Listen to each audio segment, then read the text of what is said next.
Hello, this is Pastor Matthew Woods from Grace Lutheran Church in New Albany, Indiana, and this is the weekly devotion for November 17th, 2025. Today's title, Putting Off a Procrastinated Faith. I've heard many jokes about procrastination. There are examples like, putting off tomorrow makes today better. A couple of others include, I'm very busy doing things I don't need to do in order to avoid doing the things I'm actually supposed to do. And finally, putting off till tomorrow what may be done the day after is just as well. Well, I put things off. I've had a project in my garage that I've had since before COVID with a butcher top. I'm supposed to make a little table out of it. Uh, I've cut the pieces, I've made the parts, maybe more than once. But somehow I get going and then I lose momentum on it. Something else comes up and I don't seem to get to it. Many other projects have gotten done since started that one, but for some reason, this particular project is just stuck in my head and a thing that I just can't seem to get around to. And sometimes, as I look at it, I work on it for a while and then I miss my window of opportunity because I get busy. It's just a lot of things that just seem to keep getting in the way of it. In another case, I offered to move some dirt for a neighbor. And I meant well, but time got away from me, just got busy this summer. And last time I talked to him, I ran into him and, he said, well, somebody already came and moved it already. That's just the way it goes at times. That's just the way I am at times.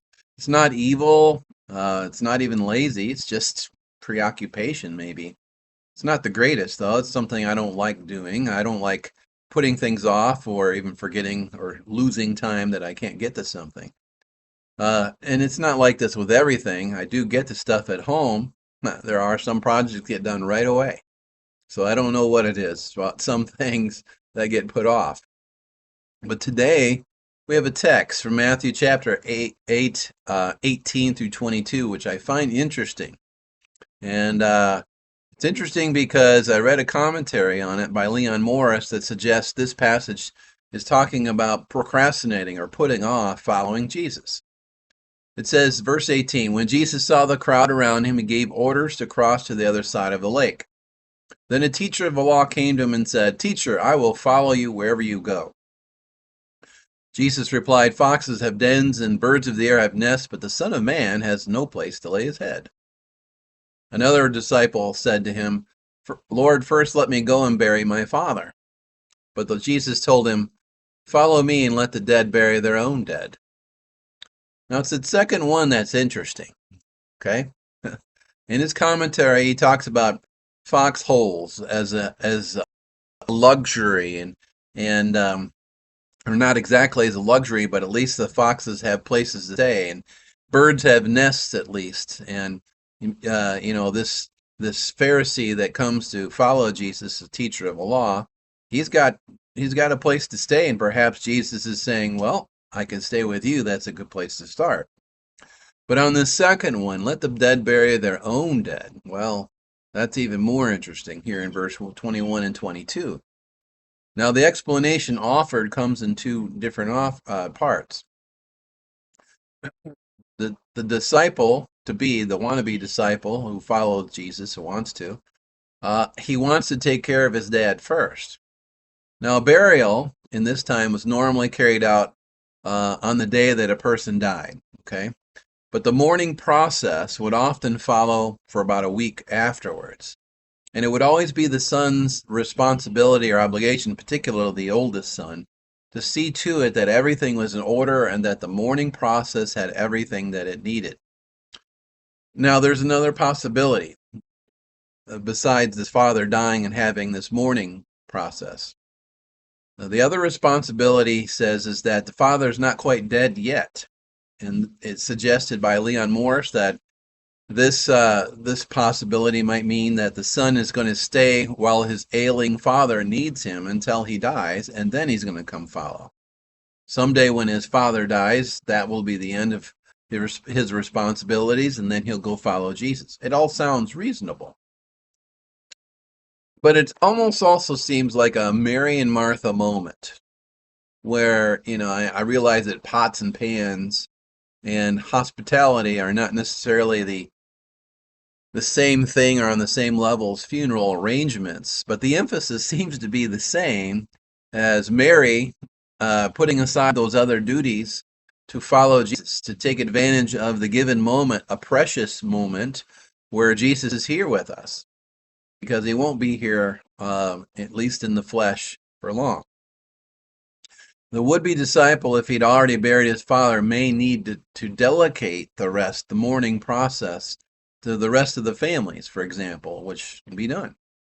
Or he may have to prioritize discipleship and leave his aging father in the care of someone else, as in the case we also see with Peter, for example. He eventually leaves his mother-in-law, leaves his family behind to follow Jesus.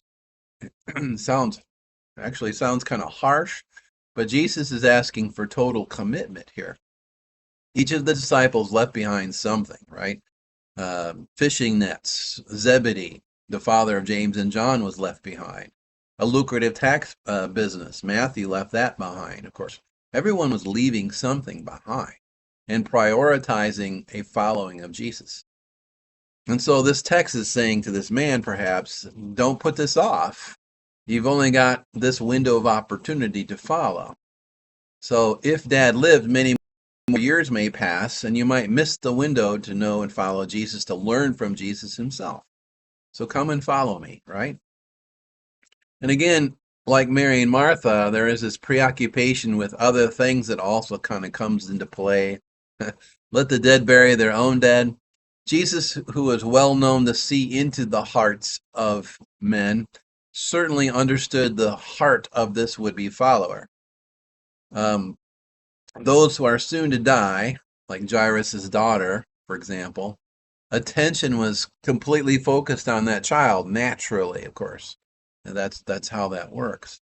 But here he might be focusing in on a man's heart, which is just somehow consumed with his dad's dying process or aging process or something that's getting in the way. We don't know the full picture exactly. But Jesus required a full commitment to following him, and this hesitation is signaling that this man is really not ready for a full commitment. And so he puts it off. It does, however, point that following Jesus deserves immediate action, and that's it seems to be the emphasis in the text. Faith in Jesus, provide a house now provide a place to stay, for example, or let the dead bury their own dead. Let's get to work then. Faith in Jesus is, though, not something we want to put off, regardless of our circumstances or what we're preoccupied with. There needs to be, of course, a focus on Jesus. And of course, where does Jesus not fit anywhere in our lives? He's always important in everything that we do. So, what if the criminal on the cross, for example, hesitated before asking to be remembered while Jesus comes into his kingdom? We don't want to lose our moment. He didn't lose his. We don't want to lose those windows of opportunity that come to us when Jesus sort of puts us in those scenarios to do good works that are prepared for us to do in his honor. Life can change suddenly. I know it can. Putting off a garage project is one thing, but anything to do with Jesus is certainly something we want to pick up and we want to run with as soon as the opportunity arises, right? And take advantage of that. So this thought could manifest all of these things in a number of ways. Perhaps after many years, today might be a good day to reach out and reconcile with our brother finally.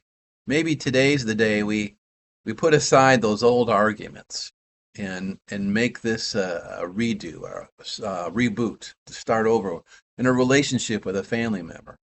Perhaps today is a good day to be sober, to finally get to that place we know we need to be at. We know it's important.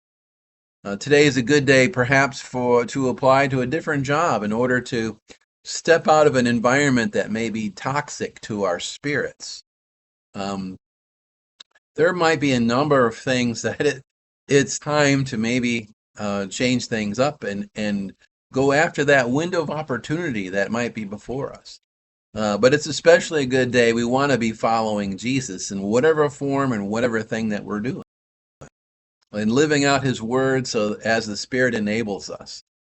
But we don't want to pass him by. That's the point, for all those little things that come along and get in our way and in life and keep us busy and those kind of things.